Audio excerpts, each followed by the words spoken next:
자, 들어가겠습니다. 아까 봤듯이 그 국제사법과 관련했을 때 실행 방법은 우리나라 절차법에 따른다. 그죠? 그거 하나 알아두시고, 그 다음에 또 나오는 게 뭐냐면 선박우선 특권을 일정한 채권을 담보하기 위해서 권리다. 그죠? 일반적으로 피담보 채권과 분리되어서 독립적으로 존재하거나 이전되기는 어렵다. 그래서 여러분 시험에 나오면 선박우선 특권이 만약에 다른 곳에 이전되었는지 여부 판단은 뭘로 할 거냐 할 때는요, 선박우선 특권이 담보하는 그 채권 있잖아요. 그 채권이 양도되면 양도된 거로 보는 거야. 그렇죠? 그러니까 왜냐하면 선박우선 특권 자체, 그죠? 특권 자체가 선박우선 특권이 담보하는 채권, 요것에 이전이 인정되는 경우에 그죠? 판단할 수 있다. 그래서 선박우선 특권이 유효하게 이전됐는지 여부는 특권만 인정되는 것이 아니고 우선 특권이 담보하는 채권의 이전이 인정되느냐에 따른다. 알겠죠? 그거 알아두시고, 그 다음에 선박우선 특권의 채권은 1년이다. 1년이다. 그죠? 소멸시효가 1년이다. 근데 좀 특이한 거는요, 우리 앞쪽에 봤던 다른 거, 정기용선 계약 채권 등등이죠. 선박 채권, 다른 채권에는 당사자 간의 합의로 기간을 연장할 수 있거든요. 근데 선박우선 특권은 1년이고 합의로 연장을 할 수 없다. 알겠죠? 연장할 수 없다. 그거 하나 특징적으로 알아두시면 됩니다. 나머지 안 보셔도 돼요. 딱 그것만. 지금 머리 안 들어오면 여러분들이 좀 체킹해 놓고 제가 체킹한 것만 한번 다시 꼭 읽어보세요. 그 부분만 하시면 좋습니다. 자, 건조 중 선박은 우리가 당연히 준용됩니다. 건조 중 선박에 대한 선박우선 특권 당연히 준용된다. 건조 중도 된다. 그죠? 됐네요. 그 다음에 선박 저당권을 가보겠습니다. 저당권에는 순위와 관련해서 한번 나왔던 건데 한 번만 보시면 돼요. 선박 저당권 상호간에는요, 등기의 선우에 따릅니다. 등기의 선우에 달라요. 선우에 다른데, 선박 저당권은 선박 우선 특권보다는 아까 봤지만 후순위다. 그죠? 후순위다. 그 다음에 선박 저당권하고 선체 용선 등기권이 경합하면 그냥 이건 등기 순위에 따른다.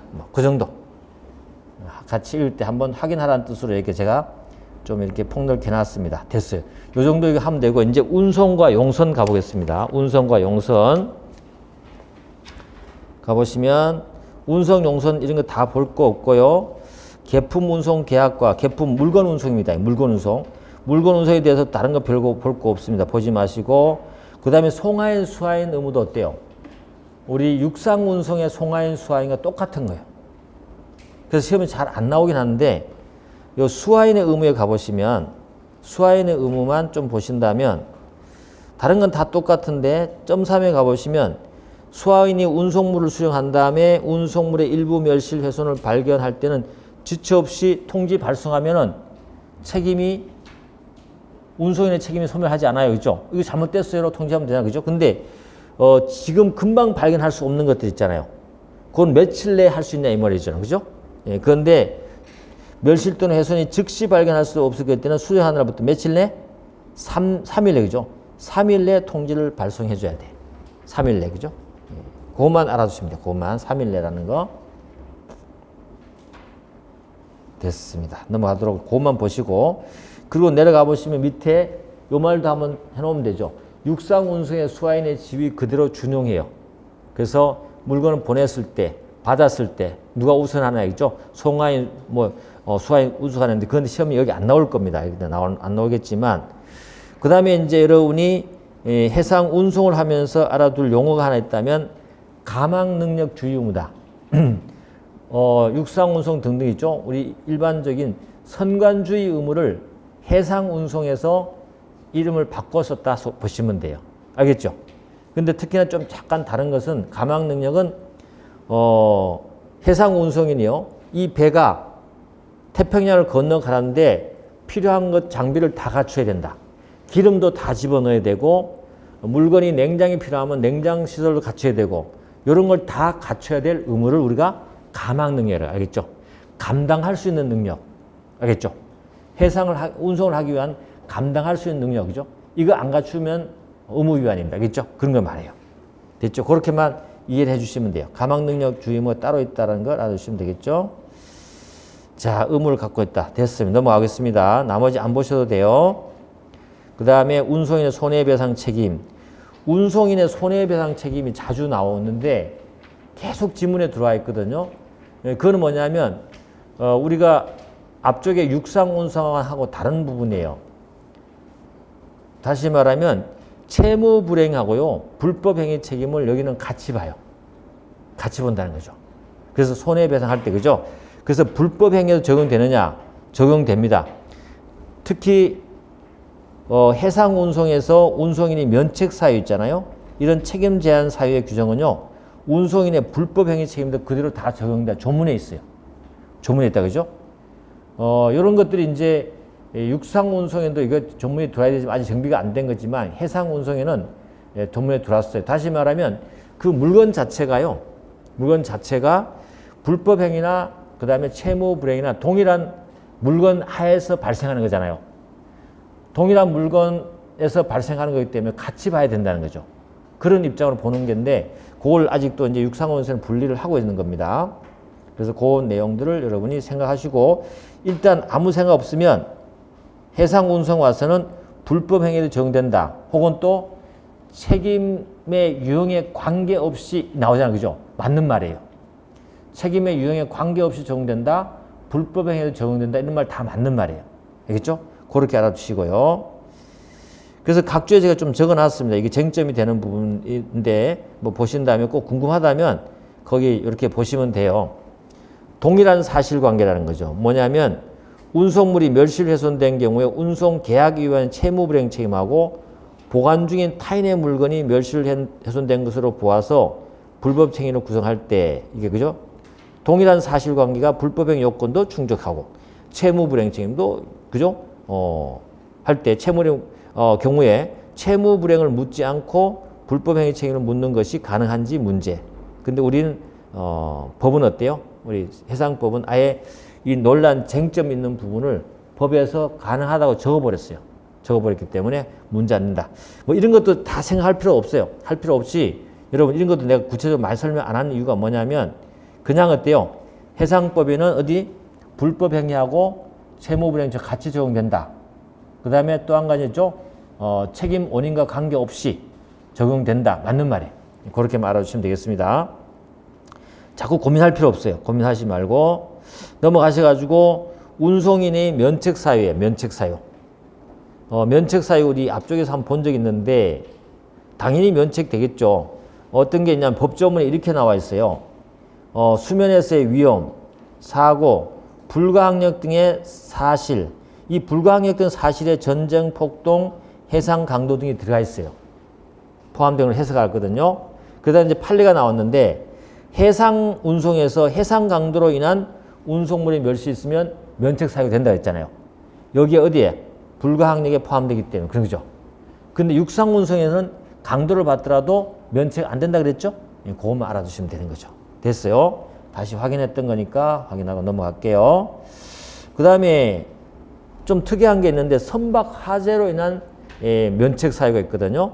이 선박에 화재가 발생했잖아요. 이럴 때도 운송업자가 책임 안 져요. 누구의?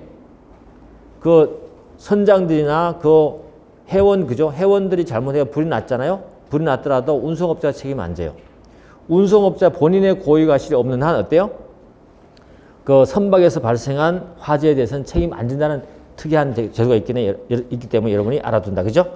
예, 그렇게만 해주면 됩니다. 그래서 밑에 가서 한번 줄을 함쳐 본다면 3번하고 제가 체킹한 것만 읽으면 돼요. 체킹한 것만. 화재가 선박의 가망 능력 결여로 인한 것인 때에는 운송인은 면책되지 않는다. 가망 능력은 누구의 의무였어요? 운송인의 주의 의무잖아요. 그 위반했으니까 자기 책임져야 되지. 그거는 책임져야 돼요. 그죠? 않고 또 운송인의 고의 과실로 인한 그때도 어때요? 책임져야지. 그런 겁니다. 그죠? 그래서 화재로 인한 운송 배상 책임 면제에서 제외되는 사유인 고의 과실의 주체인 운송은 뭐냐? 운송인 자신 또는 이에 준하는 정도의 직책을 가진 자만이 의미할 뿐이고 그래서 선원 기타 선박 사용인 등의 고의 과실은 여기에서 면책 제외 사유에 해당되지 않는다. 그죠? 그래서 결론은 무슨 말이에요? 선원 기타 선박 사용인의 고의 과실로 인한 화재의 경우에도 운송인은 어떻게 한다? 면책된다는 거죠. 자기의 가망 능력 주의 의무나 운송인이 자기의 고의 과실이 없는 한 어때요? 그냥 선장들이나 그들이 이렇게 모닥불 피우다 불났다고 상관도 없어요. 하더라도 어때요? 책임 안 진다는 거죠. 이쪽 그거 하나 좀 특이하니까 여러분 알아두시고, 뭐 특이하지만 시험에 나왔기 때문에 해주는 거야. 안 나온 건 지금 건들지도 않아요. 제가 안 나온 건 건들지도 않습니다. 나머지 쭉 가보시고, 자, 그 다음에 복합운송의 특별 책임. 요거는 이제 시험에 나왔지만 또 뭐 지문에 나올 수 있죠. 판례가 나와서 한번 나왔죠. 조문에 있는 내용이죠. 복합운송이라는 것은 운송물을 여러 개 운송을 활용하는 거죠. 해상운송, 항공운송, 육상운송 같이 하는 거. 멀리 갈 때는 그렇게 하잖아요. 그죠? 예, 그랬을 때 어디에서 사고 났을지 모르는 경우가 있잖아요. 그죠? 그럴 때 누가 책임질 거냐 문제 있죠. 요 부분이 시험에 계속 나왔던 겁니다. 그죠? 그래, 어쨌거나 뭐 국제물류주선업자는요, 당연히 복합운송이겠죠. 여러 군데 거치니까. 그죠? 그래서 끝에 가서 뭐 종합물류 운영에 관한 계약을 체결한 경우 이거는 뭐야? 복합운송을 본다. 그 말이고 그냥 보시면 되고, 중요한 거는 그 점 3부터 보시면 복합운송 과정에서 운송물의 멸실, 훼손 등으로 인해서 손해가 발생한 경우에 운송인에게 어느 운송수단이 적용되는 법에 따라서 볼 것인가 문제되죠. 특히 복합운송은 국제운송에서 많거든요. 그러면 좀 각 나라면 여러 나라를 거칠 수 있잖아요. 그럼 어때? 법이 다를 수 있겠죠. 그죠? 그럼 어느 나라 법으로 적용할 거냐가 문제될 수 있단 말이죠. 그 부분에 대해서 조문에 있어요. 조문에 있기 때문에 그런 해결은 조문을 한 거야. 판례가 해결이 조문을 한 거죠. 그래서 816조 1항에 가면 이렇게 됐습니다. 복합운송의 책임에 관해서 상법은 손해가 발생한 운송 구간에 적용될 법에 따른 거죠. 어때요? 손해가 발생한 운송 구간. 미국에서 발생했으면 미국법을 따르는 것이고, 한국에 발생하면 한국법이 따른다는 거죠. 그 원칙이에요. 그건 뭐 문제 없어요. 운송구에 따른 건데, 근데 어느 운송 구간에서 손해가 발생하는지 알 수가 없다는 거죠. 그죠? 어느 운송 손해가 발생하는지 불분명해요. 또 손해 발생의 성질상 특정한 지역으로 한정하는 게 어려워요. 그때는 뭘로 기준할 거야? 어느 나라 어느 법을 할 거냐 이 문제죠. 그럴 경우는 첫 번째, 운송거리가 가장 긴 구간에 적용되는 법령하죠. 그죠? 운송구간이 가장 길다는 건 무엇이에요? 확률적으로 거기서 발생할 확률이 가장 크다는 거죠. 그잖아. 기니까 확률적으로 따져보는 거죠. 따라 하되, 또 운송거리가 같거나 가장 긴 구간에 정할 수가 없어요. 그럼 어떻게 따져야 돼요? 운임의 가격이죠. 가격. 그죠? 그래서 운임이 가장 비싼 구간에서 적용되는 걸 따른다. 이걸 막 바꿔놓고 계속 시험에 나온다는 거죠. 알겠죠? 그래서 거리 생각하시고 그 다음에 운임 알겠죠? 생각하시면 돼요. 됐네요. 자, 넘어갑니다. 그 다음에 운송인의 책임 경감 금지, 책임 소멸. 이거 조문으로 그냥 알아두세요. 책임을 경감할 수 없어요. 해상 물건 운송인의 책임 및 이의 제한에 관한 상법 규정에 반해서 운송인의 의무 또는 책임을 경감 면제하는 당사자 간의 특약은 효력이 있다 없다? 없다. 알겠죠? 없다. 근데 운송인의 책임을 확장하거나 가중하는 것은 가능하다? 가능하다. 끝. 막 밑에 거 읽고 싶더라도 안 읽었대. 알겠죠? 밑에 막 읽고 싶다. 안 읽었대. 제가 해준 것만 지금 제가 신경을 써서 제가 체킹해 왔으니까 여러분이 그것만 보시면 돼. 자, 책임 소멸 관련해서 한번 봐야 되겠네요. 단기 제척 기간이죠. 여기는 잘 봐야 돼. 자주 나왔어요. 814조 규정인데, 단기 제척, 운송인, 송화인 또는 수화인에 대한 채권과 채무는요, 이거 보세요. 이렇게 나오잖아요. 운송인, 송화인, 수화인 채권과 채무는 그 청구 원인 여하에 불구하고, 이 말은 무슨 말이에요? 불법 행위든 채무불이행 손해든 상관없다는 거죠. 불구하고 어때요? 언제? 운송물을 인도한 날 또는 인도한 날, 할 날부터 어때요? 1년 이내 재판상 청구 없으면 소멸하고요. 합의로 어때요? 연장할 수 있다 그랬죠. 합의로 연장할 수 있다. 됐습니까? 근데 합의로 연장할 수 없는 건 어디 있었죠? 조금 전에 봤잖아. 선박 우선 특권. 선박우선 특권. 알겠죠? 선박우선 특권. 됐어요. 나올 거 다 얘기해 줬어요. 혹시 내년에 올해 있죠. 시험 나오고 난 다음에 풀고 나왔는데 나왔는 게 한번 확인해 보세요. 안 나왔으면 그만이겠지만. 그 다음에 또 작년에 저작년 시험에 나왔던 게 뭐냐면 이 기간은 소멸시효 기간이 아니에요. 뭐라고요? 제척기간. 알겠죠? 제척기간이다. 단기 제척기간을, 단기 제척기간을 했죠. 그죠? 판례도 제척기간을 했습니다. 제척기간이고 제척기간의 기산점은 운송물을 인도 한 날 또는 한 날로 하면 돼요. 자, 이제 그 다음부터 또 질문이 나올 게 있어요. 해상 운송인은 송화인 또는 수화인의 채권 채무는 그 청구 원인이 계약인 경우뿐만 아니라 불법 행위의 경우도 제척기간에 적용된다. 맞아요? 맞는 말이에요. 위에서 아까 청구 원인에 불구하고 똑같은 말이죠? 바꿔놨던 거죠? 알아두셔야 된다. 그 다음에 또 한 가지 이제 판례 알아둘 것은 이 제척기간은 그러면 적어도 뭐예요? 권리가 발생하였음을 전제로 하는 거죠. 그렇잖아요. 그래서 아직 발생하지 않은 권리에까지 이 기간을 적용할 필요 있어 없어요? 없어요. 그죠? 발생해야 된다. 하나 알아두시고 이런 것들이 나올 수 있으니까 기억을 해 두십니다.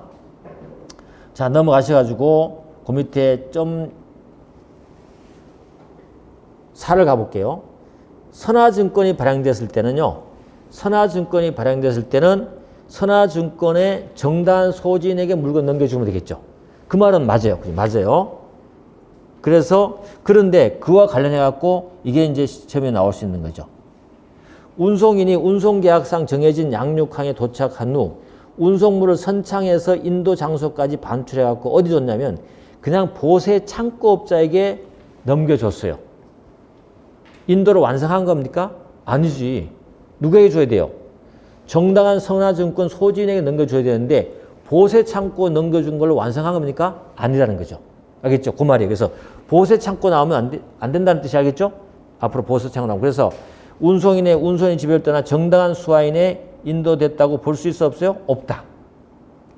보세 창고업자에 넘긴 것만으로는 정상적으로 넘겨준 게 아니다. 자, 그 다음에 또 알아둘 게 있어요. 운송물이 멸실되거나 인도가 불가능하게 된 경우는 우리 보통 어때요? 육상운송에도 봤잖아. 못 넘겨줄 때, 그죠? 물건이 다 전부 멸실될 때는 언제부터 계산해요? 한날. 그죠? 이거 똑같아요. 인도 한날을 기준으로 제착기간을 정하는 게 맞다. 그죠? 판단해야 된다. 그럼 인도 한날이 뭐예요? 내용에 쫓아 이행됐으며 인도가 행해졌던 날을 말하죠. 그죠? 됐어요. 요 판단은 누가 하냐면 법원이 직권으로 판단해요. 맞아요. 됐어요. 그것까지 알아두고 그러면 여기서 멸실됐다는 거죠. 멸실됐다는 걸 뭘 말하느냐? 요게 이제 여러분이 지문에 나올 수도 있어요. 물리적으로 있죠. 물리적으로 완전 깨져버린 것도 괜찮아요. 뭐도? 운송인이요. 운송물을 인도를 거절해. 갖고 있으면 안 줘. 안 주는 것도 도착 안 한 거지 뭐. 운송인이 안 준단 말이에요. 물건 주세요 그럴 때 안 줘. 거절하는 것도 도달 안 한 거죠. 그 다음에 운송인의 사정으로 운송이 중단돼 버렸어요. 이것도 뭐죠? 똑같아요. 멸실한 거 똑같은 거죠. 그죠? 그렇게 본다는 거죠. 그래서 운송물이 인도되지 않은 경우에도 뭘로 정할까요? 도달 안 했기 때문에 인도 할날 기준한다. 알겠죠? 이해됐습니까? 예, 그렇게 알아두시고. 그 다음에 또 하나는 뭐냐면 이 제척기간이 지났어요. 제척 지난 뒤에 그 기간 경과의 이익을 받는 당사자가 기간이 지난 사실을 알면서도 나는 그 법적 이익을 받지 않겠어요. 라고 한 거는 뭐예요? 이 기간 경과로 권리 소멸한 것에 대한 이익을 뭐 한 거예요? 포기한 것이지. 그렇잖아요. 포기한 거야. 이렇게 한 번을 봐야만이, 제대로 봐야만이 똑같은 게 나와도 할 수 있어요. 안 보면 아무리 나와도 뭐 틀린 거죠. 봐야 돼. 포기할 수 있는 거죠. 그죠? 이해를 한번 하십니다. 그죠? 요게 여기서 지문이 나올 수 있기 때문에 여러분이 기억을 해 두셔야 된다. 자, 그 다음에 재운송 계약 연장 약정인데 요거는 814조 기간과 관련되는 건데 예, 두 개만 읽어주시면 돼요. 운송인이요. 인수한 운송을 다시 제3자에게 맡겼어요. 운송인이 자기가 인수한 다음에 다시 제3자에게 운송하라고 맡겼어요.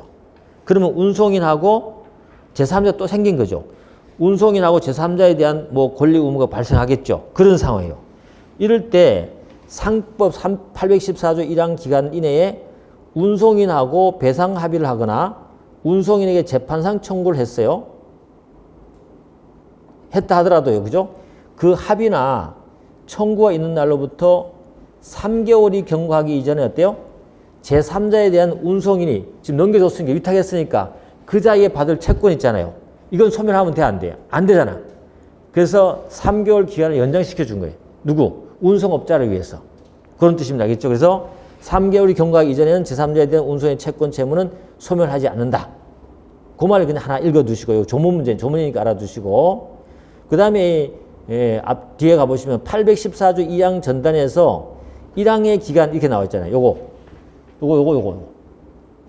814조 1항 기간 이내에 이렇게 있잖아요. 그죠? 이 814조 1항 기간 이내가 뭐냐 이거죠.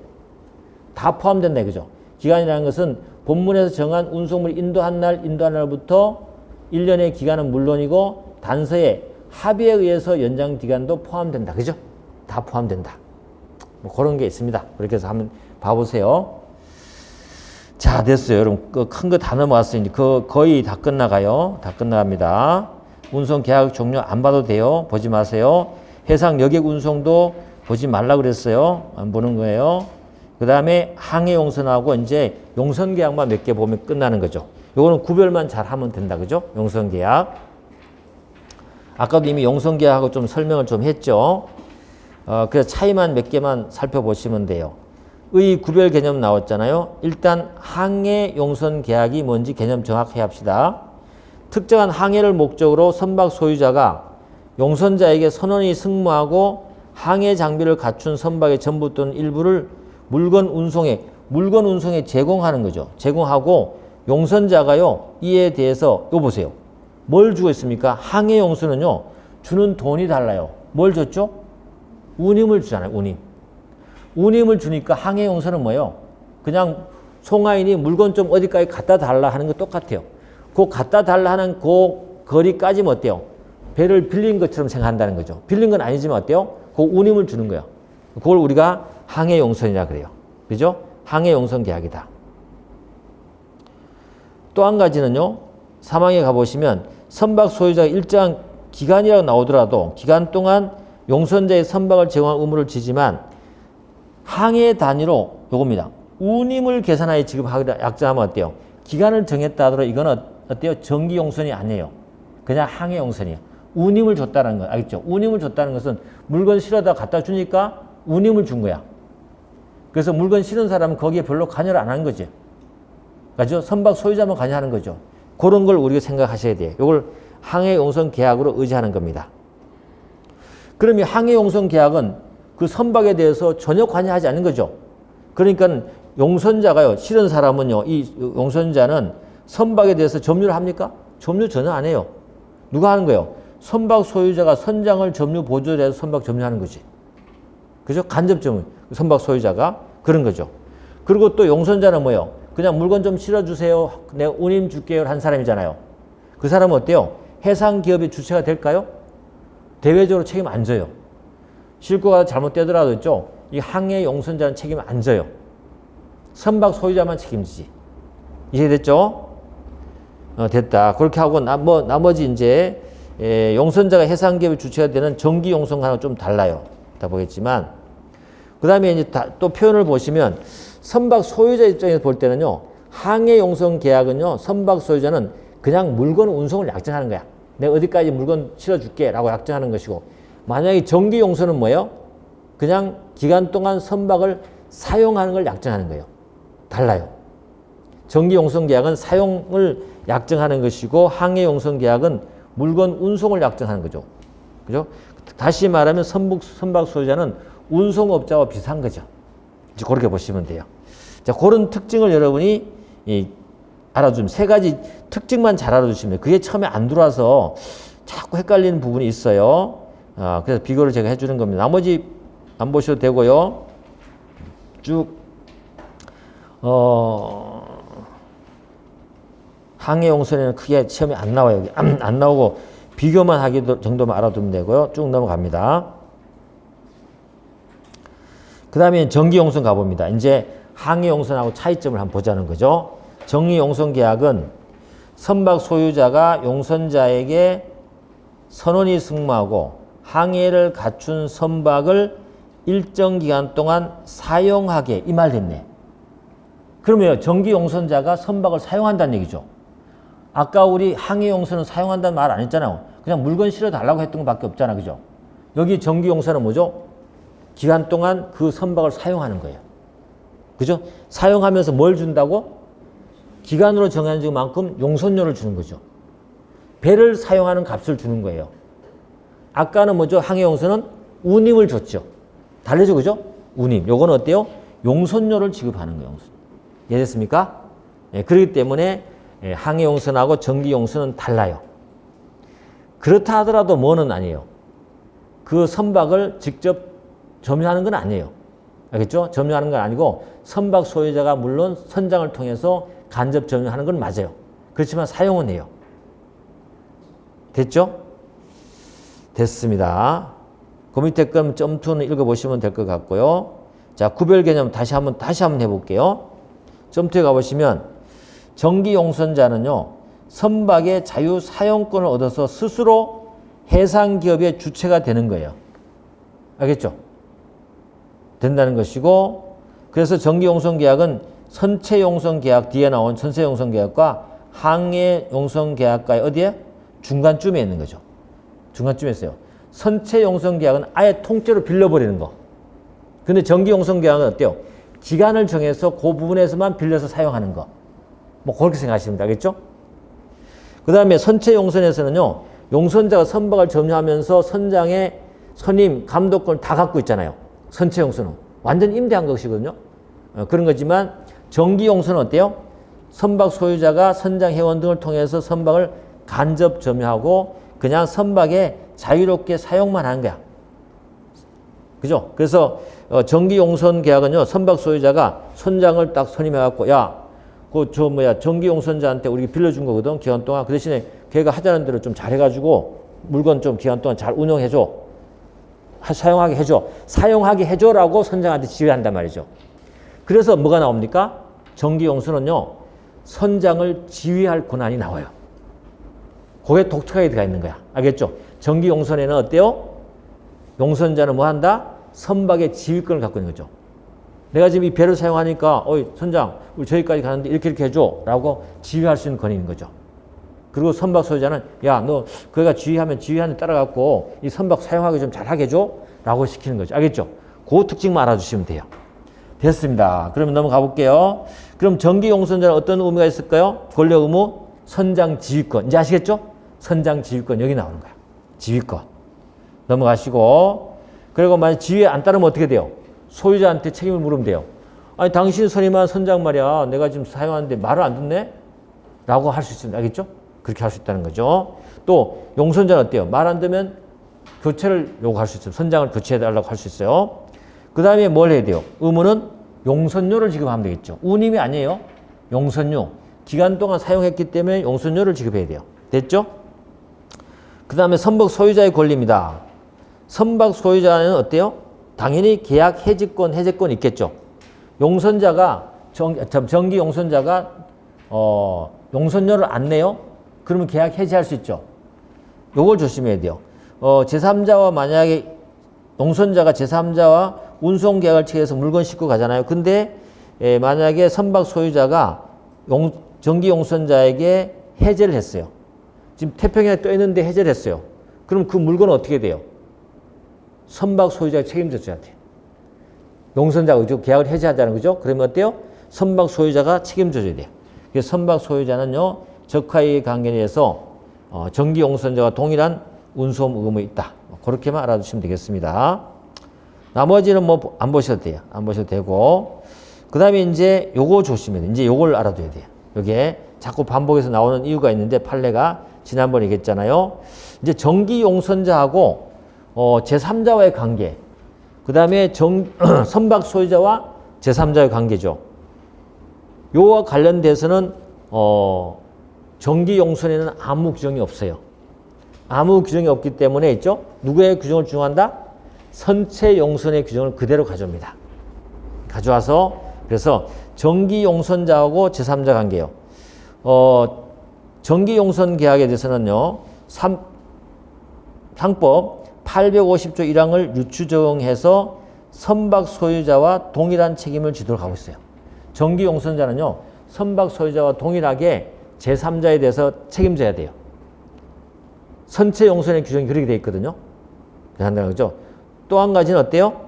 그렇기 때문에 이 정기용선자도 책임을 제3자에 지기 때문에 어때요?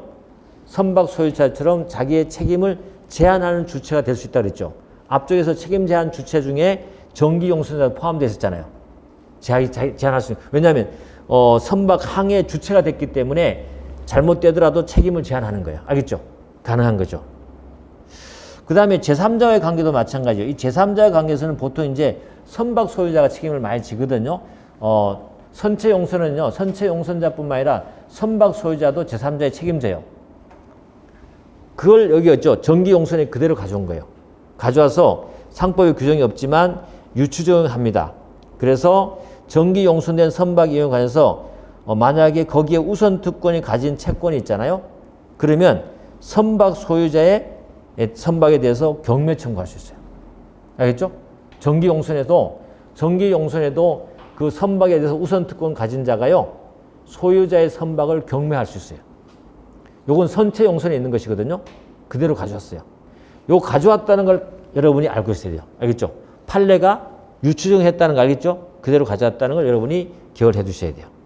이게 무슨 뜻인지 이해를 해 주셔야 된다. 그죠? 그 다음에 정기용선 계약의 채권의 소멸은 몇 년일까요? 여기 2년이야. 아까 우리 다른 걸 몇 년 했죠? 1년 했잖아요. 용선 계약 관련해서 몇 년? 2년이다. 2년이다. 그죠? 2년 알아두시고 마찬가지로 합의 연장 가능합니다. 합의 연장 안 되는 거 뭐라 그랬죠? 선박우선 특권.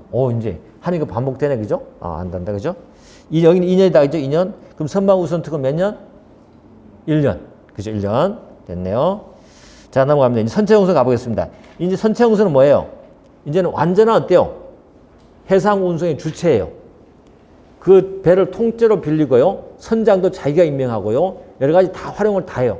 그전 배를 빌렸기 때문에 임차료를 내는 거죠. 물론 용선자라는 표현하지만 이거는 임차료 내는 거 똑같아요. 완전한 임차대로 봅니다. 그래서 우리가 법에서도 어때요? 민법에 임대차를 준용한다고 하는 거죠. 됐죠? 자, 보겠습니다.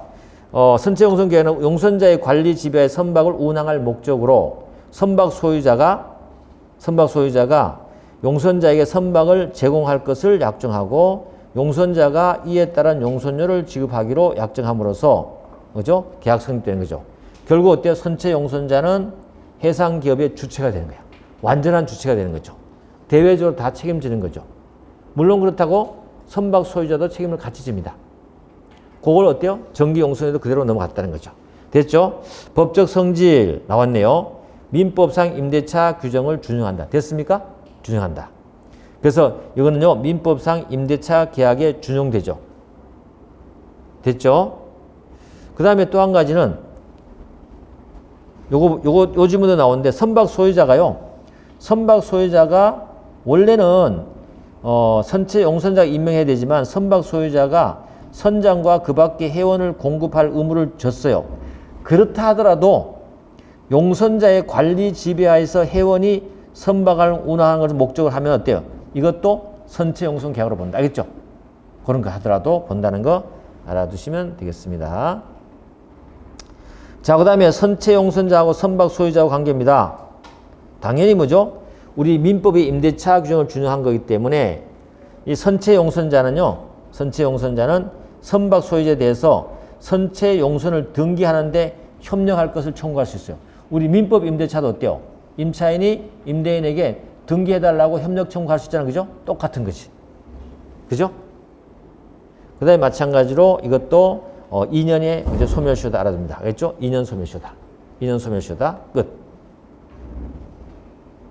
자, 넘어갑니다. 그러면 이제 제3자와의 법률 관계, 요걸 그대로 우리 정기용선에 준용한 거예요.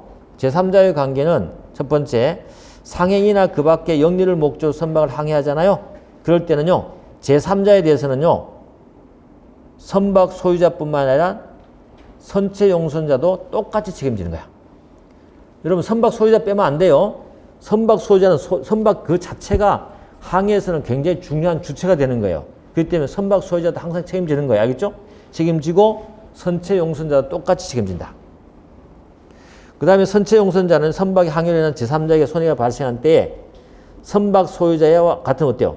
책임 제한이 인정되는 거죠. 그래서 정기 용선자도 그렇고 선체 용선자도 해상 운송의 주체가 되기 때문에 책임 제한을 인정해 주는 거예요. 왜? 책임지기 때문에 제한이 그죠? 그래서 책임 제한. 그래서 앞쪽에 책임 제한 주체에서 정기 용선자, 그 다음에 선체 용선자 나온 이유가 바로 거기 있는 거죠.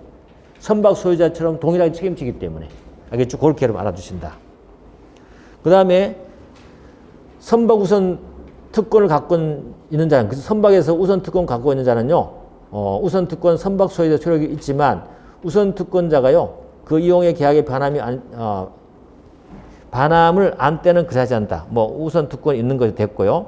그 다음에 이 선체 용선에서는 선박의 이용에 관해서 우선 특권을 가진 채권자는 아예 선박 소유자에 대해서 효력 주장할 수 있고 그 선박을 경매해서 떼요. 거기에 비용을 받아갈 수 있어요. 선박 우선 특권자. 알겠죠? 그렇다는 거. 그래서 요 조문 850조 1항 요 조문 그 다음에 뒤쪽에 850조 그죠? 이렇게 요 뒤쪽 조문이죠. 요것도 전부 다 어때요? 정기 용선에 그대로 다 준용됩니다. 됐죠? 아까 유추한다 그랬죠? 유추정한다 그랬죠? 그 내용입니다. 그렇게 알아두시면 돼요. 됐네요. 요거 제가 전달하는 취지를 좀 잘 알아두시고 보시면 되고, 운송 중서는 우리 화물상하지 거의 똑같은데요. 여러분이 새로운 것만 조금 보시면 있는데 스위치 선화증권에 있거든요. 스위치 바꾼다는 뜻이거든요.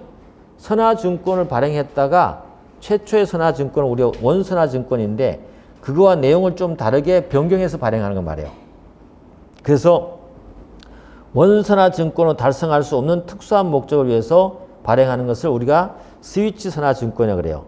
그래서 이 스위치 선화증권도요, 완전한 유효한 선화증권으로 기능하기 위해서는 선화증권의 발행 요건이 모두 충족돼야 돼요. 근데 충족되지 않는 무효인 스위치 선화증권을 발행했는데 그걸 우리가 선의 취득할 수 있냐 이 말이죠. 선의 취득의 대상이 안 된다까지 말아두면 돼요. 알겠죠? 스위치 선화증권이 뭔지 알고 유효하게 발행됐어야 된다. 유효하지 않은 스위치 선화증권이 발행됐으면 어때요? 그건 선의 취득의 대상이 아니다 까지 말아두면 돼요. 혹시 지문이 나오면 알겠죠? 그렇게 말하면 돼요. 스위치 선화증권 그것만 알아두면 되고요. 자, 가보겠습니다. 그 다음에 선화증권의 기재사항과 관련되는 부분 있죠? 요것도 요 판례 지문만 알아두면 하나만 알아두시면 돼요. 선화증권의 송하인란에 그죠? 기재함에서 반드시 운송계약서의 당사자만 송하인을 기재하는 것은 아니고 넓은 의미의 하주를 송하인으로 기재할 수 있기 때문에 뒷지문만 잘 알아두면 돼요. 선화증권상에 송하인으로 기재되어 있다는, 선화증권에 송하인으로 기재되어 있다는 이유만으로, 것만으로 선화증권에 의한 운송계약의 상대방이라고 볼 수 있나요? 아니라는 거지. 다른 사람은 적을 수 있는 여지가 있기 때문에 그 적혀 있다는 것만 바로 단정할 수 없다는 지문. 그죠? 그걸 알아줍니다. 그것만 알아두면 되고, 됐습니다. 넘어가시고. 또 요 지문도 이제 판례이기 때문에 한번 알아둔다면, 우리 재용선 계약이라 있거든요. 용선 계약. 한 사람 주고 또 다른 사람이 또 하는 거. 이런 재용선 계약이라 합니다. 그 재용선 계약은 수없이 이루어질 수 있어요. 많이 이루어질 수 있죠. 그러다 보니까 이게 주체가 누군지는 구체적으로 따져봐야 되는 부분이에요. 그래서 용선 계약에 의해서 그로부터 운송을 인수한 자가 누구인지에 따라서 운송이 누군지가 확정되는 것이에요. 그렇기 때문에 선화증권 발행자가 운송인으로 인정될 가능성은 높겠지만 선화증권 발행 사실만 가지고 당연히 운송인의 지위가 인정되는 건 아니에요. 알겠죠? 예, 그렇게 지문만 좀 알아두시면 돼요. 됐네요. 판례 나올 걸 제가 다 짚어드린 겁니다. 선화증권 양도 효력 쭉 나오는데 채권적 효력인데 이것도 사실은 안 봐도 상관없습니다. 됐고 넘어가셔도 되고 뭐 밑에도 유한 선화증권 성립을 전제 요건하기 때문에 구비하지 않으면 무효다. 뭐 안 보셔도 상관없습니다. 자, 요거 거의 이제 증권 마지막 여러 통의 선화증권이 발행됐어요. 요거는 한 번씩 읽어보시면 아는 거예요. 여러 통의 선화증권이 발행돼가지고 누군가 와서 물건을 달라고 그래. 물건 줬을 때. 2통 이상이 발행됐는데 누가 돈이 아니고 물건 달라고 그래요? 물건을 넘겨줘야 될까 말이야, 그 선장. 그죠? 그 문제거든요. 그런데 우리 법은 어떻게 하냐면 양육항과 양육항이 아닌 곳을 나눠요. 양육항은 원래 목적항. 그 물건이 도착할 목적항이죠. 목적항에 도착했을 때는 누가 먼저 오잖아요. 선화증권 가져오면 물건 달라고 하면 줘야 돼요. 주게 되면 어때요? 나머지 선화증권은 소멸해버려요. 그게 맞죠? 그런데 만약에 양육항이 아닌 곳에서 만약에 누가 달라고 그러잖아요. 선장을 함부로 주면 돼, 안 돼요? 안 되죠. 그때는 공탁해야 되는 거죠. 그런 뜻이 알겠죠? 그래서 양육항에서, 도착한 항에서 수통의 선화증권을 한 통을 소지한 자가 왔어요. 청구하면 어때요? 그때는 거부하지 못합니다. 줘야 돼요. 주고 나면 어때요? 나머지 선화증권은 어떻게 한다? 효력을 잃어버리면. 그러면 끝나버리죠. 괜찮아요. 근데 양육항 외에서 만약에 물건을 달라고 할 때는 각통 발행된 선화증권을 전부 받지 않는 한 물건을 주면 돼, 안 돼? 안 되는 거죠. 알겠죠? 안 된다. 그거 알아두시고. 자, 그 다음에 이렇게 경합됐을 때 해결책을 찾아보겠습니다. 둘 이상의 선화증권 소진이 물건 달라고 왔습니다. 그때 어때요? 누구한테 줘야 될지 알 수 없잖아요? 어떻게 한다? 공탁하면 돼요, 공탁. 통지하면 돼, 그죠? 그 다음에 아까 선장이 한 통의 선화증권 소유자가 청구했잖아요. 청구에 대해서 인도 거부 불가해서 물건 줬단 말이죠. 근데 다 줘버렸을 때는, 물건을 전부 줘버렸을 때는 다른 선화증권은 소멸돼요. 근데 물건 달라 그래, 양육항에서 물건 달라 그랬어요. 주는데, 반만 줬어.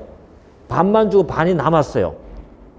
그때 또 누가 왔다는 거죠. 그래서 일부를 인도했을 때, 일부를 인도한 후에 다른 소진이 운송물을 인도 청구했어요. 그때는 어떻게 돼요? 공탁하는 거죠. 다 줘버리면 어때요? 나머지 선화증권 소멸되는데 일부를 줬단 말이죠. 그럼 아직 소멸 안 되는 거잖아요. 누가 왔어요? 그러면 헷갈릴 수 있잖아요. 공탁해버린다. 알겠죠? 그거 알아두시고. 그 다음에 나머지 밑에 거 보시면 되고, 뭐 격지자에 대해서 발송한 선화증권은 발송한 때 교부대한 때로 본다. 뭐 이런 게 있습니다. 보시면 돼요. 자, 됐어요. 끝났어요. 여러분 잘 따라왔고요.